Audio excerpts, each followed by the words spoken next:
we're going to get into basically 4 hamstring stretches that could potentially help out your lower back pain.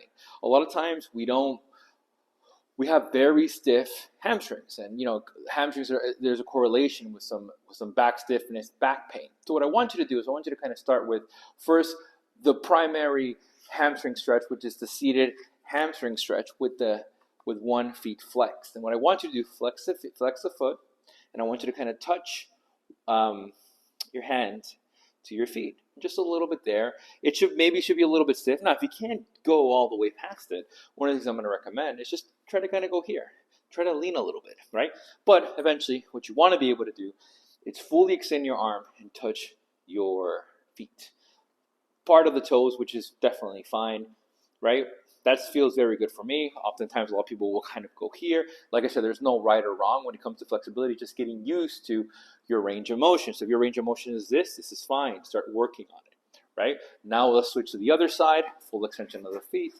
Bending here, I'm a little bit stiff on this side, which is still fine. I'm able to kind of touch my toes. I'll count for 5 seconds. 5, 4, 3, 2, beautiful. That's kind of more for a beginner if you have very kind of tight hamstrings. One of the things I'm going to do right now is do basically the one where it's fully extended, right? Fully extend both feet. And all I want you to do, similar to me, is just grab that toe, like grab your feet right there. Just hold it.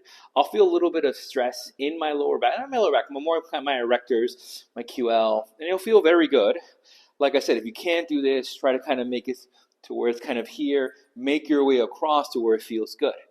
Like I said, I've been practicing for a couple of months now, and they have very good range of motion. Let's switch to the other side. For these, I want you to try and hold maybe 10 seconds, right? The whole part of this is just so we can kind of get into mobilizing your muscles. Get into the range of motion, right? If you don't practice it, it's not going to be there. Amazing. Now, the third variation is basically hand back and across.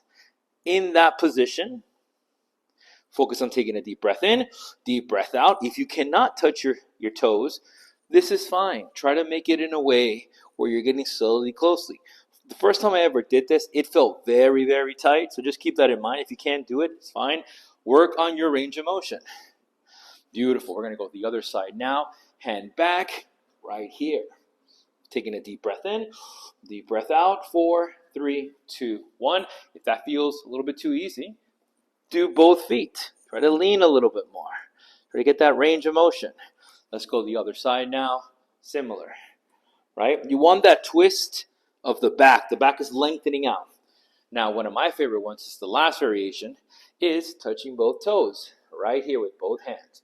You can lean a little bit and forward. With this one here, like I said, as you start to do these more and more, your lower back will get less stiffer. I used to have lower back pain for months, and again, this is not recommendation. If you have chronic lower back pain, go check your doctor, go check a physical therapist. But the reality is, if you're very tight in your hamstrings, personally for me, there's a big correlation with my lower back pain. And I used to do deadlifting and all these other exercises. But it wasn't until I started to do these every day, 1 set each.